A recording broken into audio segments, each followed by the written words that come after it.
Today I'm going to share my haul of mostly glassware with some holiday items and some other fun stuff from two different Goodwills that I visited on the same night. I also headed back to one of the Goodwills a couple of days later when everything went on clearance, since there were a couple of things I had my eye on that I was hoping to pay half price for. I was mostly looking for vintage glassware on this particular day to add to my colorful glass collection and also just to educate myself on the different patterns that I kept seeing around Goodwill. I used to feel intimidated going into thrift stores because I didn't really know what I was looking at. I didn't know if I was looking at something from the dollar store or something that was truly vintage. Of course, if you can recognize things that I'm not able to identify, I would love your feedback as well. So let's get started. The first thing I found at my local Goodwill was this candy dish. This may not look like much to you, it may look a little old-fashioned, but because I'm an avid embroiderer, I really liked the cross-stitch design on this candy dish. I had seen something similar at a consignment shop, and I was really excited to see something so small that has adorable cross-stitch patterns as part of the design.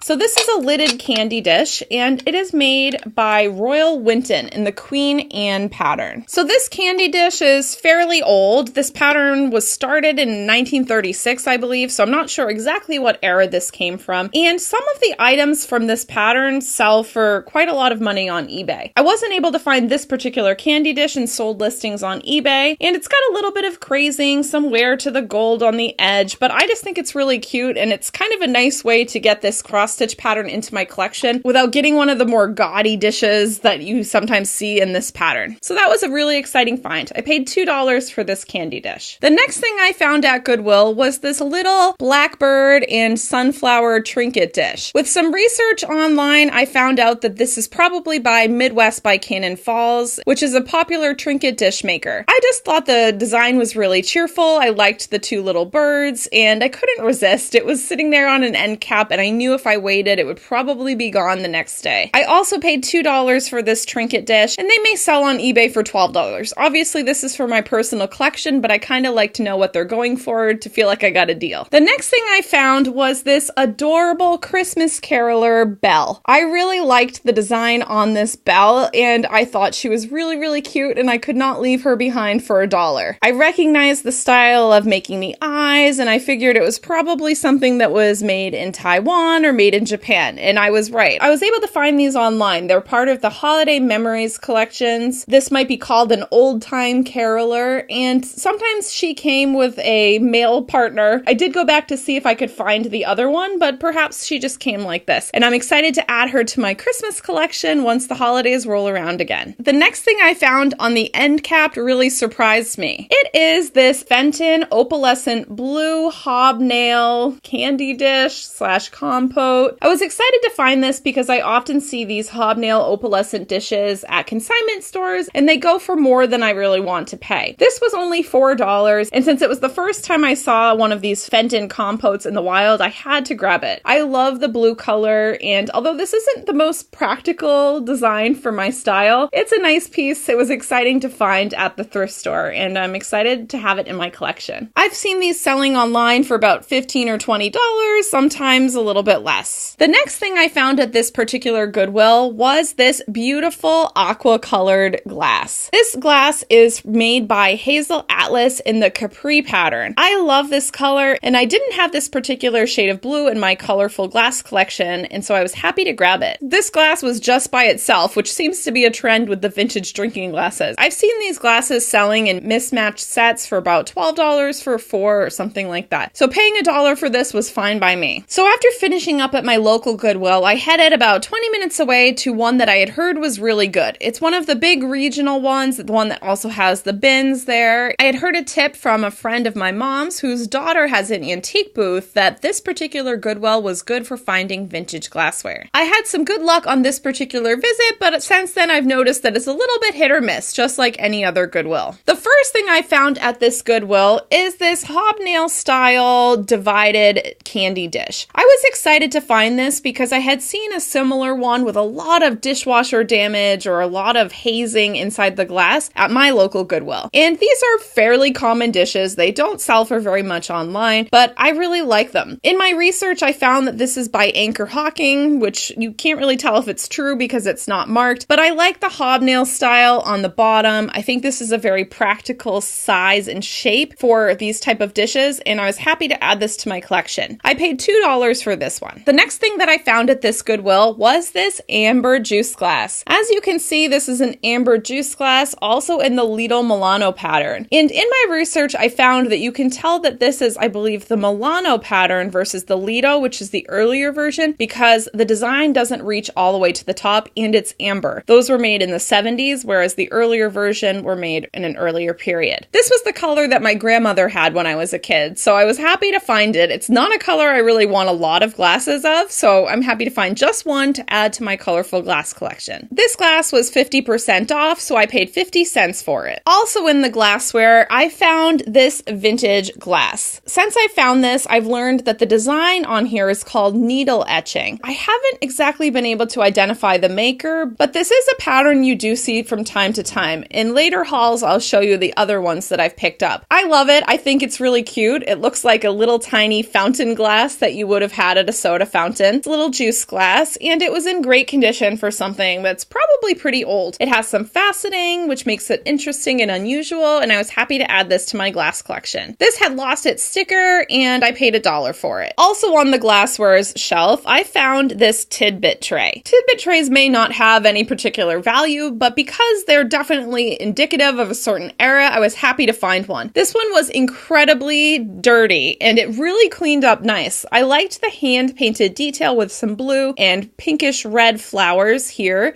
little gold still around the edge, and this may not be the most practical thing. All I can think about putting on it is something like fudge or something like that, but I thought it was really cute, and it was on sale for 50 cents. It was half off, so I was happy to pay that to rescue a little glassware item from the past, which is kind of the theme of a lot of my glassware collection. Another thing that I found at this Goodwill was this dish with some shamrocks on it. This is perfect for St. Patrick's Day, and upon researching this pattern, I saw that this is called Bellique style. This is not marked. It doesn't have any marks on the bottom, which means it is probably not an actual valuable traditional Bellique. I did see someone listing this online for $35, but I did a little research and Bellique stuff should be marked. And tell me if I'm pronouncing that correctly. But it's a little cute dish. It was half off, so I paid $1 for it, and I think it will be cute to put out at St. Patrick's Day next year. The last thing I found at Goodwill was this embroidery hoop. One of the reasons I got back into thrifting was to actually look for these embroidery hoops because the older ones were made better from higher quality wood with better construction, and now you can't really find this type of wood. They've moved to bamboo. So finding the vintage ones is great because they're a little sturdier and they're great for doing your projects on. I paid $1 for this one, and I also found another one a couple weeks before at Goodwill for $1. I've been collecting them in all the different sizes. So those were all of my finds from hitting up 2 Goodwills in the same evening. I headed back to my local Goodwill a couple of days later because there were a couple things I had my eye on that were about to go on 50% clearance. One of the things I went back for was this quilted design. Now, red and brown aren't exactly my colors, but this was framed in a very large quilting hoop, as you can see here. It came in a 14-inch quilting hoop, and like I just mentioned, these are pretty rare and very useful. So for $1, I was happy to get this quilted art that somebody put a lot of time into, as well as this quilt hoop. I washed this guy up. It had a lot of dust on it from years and years of display, and then put it in a brand new hoop, and I think it looks great. Somebody put a lot of time into this design, so I felt like I needed to rescue it when it went on clearance. I was also waiting for this bell to go on clearance.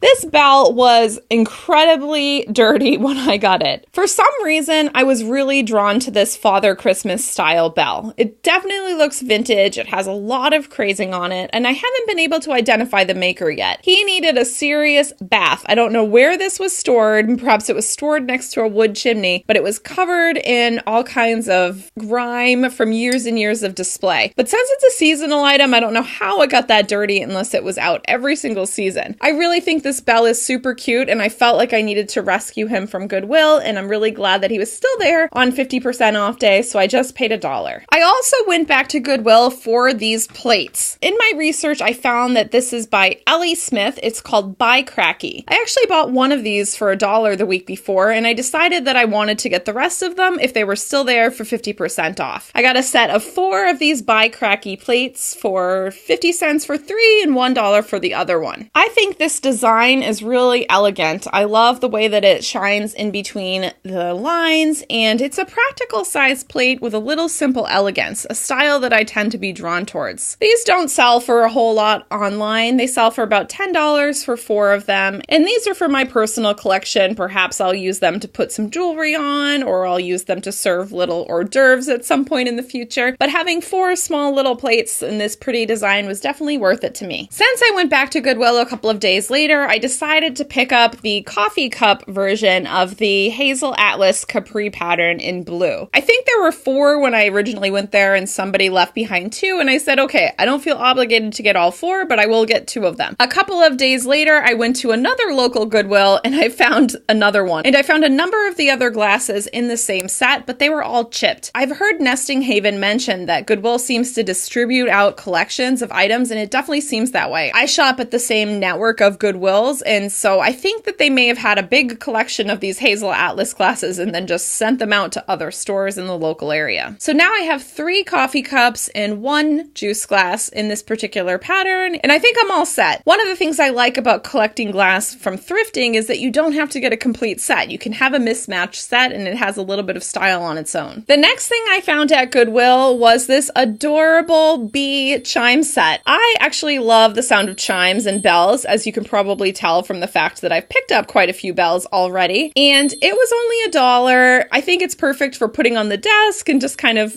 having that nice little ring when you're feeling like a little break for your ears is necessary. So this is super cute, and I was happy to grab this as well. Another thing that I decided to buy on this particular trip was this handmade upholstery style purse with wooden handles. This was on clearance for $1. They usually sell purses for $5, but this had been out for about 6 weeks, and so it was marked down to $1. And I decided that it was worth it just to get the wooden handles. I don't particularly love the color of this bag, but I do love the size and the shape. I think it might be good for toting around some of my craft projects. I'm not really sure what I'm going to do about it yet. I'm not a big fan of the sparkles here, but who knows? Somebody put a lot of work into this, and so I felt like I rescued it. So there you have my haul of mostly glassware from 3 different trips to Goodwill. I was really happy with what I found, and as you can see, my colorful glass collection is definitely growing. Be sure to leave a comment and let me know which piece you liked the best, or if you also like rescuing vintage glassware, even if it doesn't have much resale value. I'm definitely learning a lot about all the different glassware from my thrifting adventures. Thanks again for stopping by my channel. If you like this video, please give it a thumbs up, and be sure to subscribe so you don't miss any of my other haul videos. Have a good one.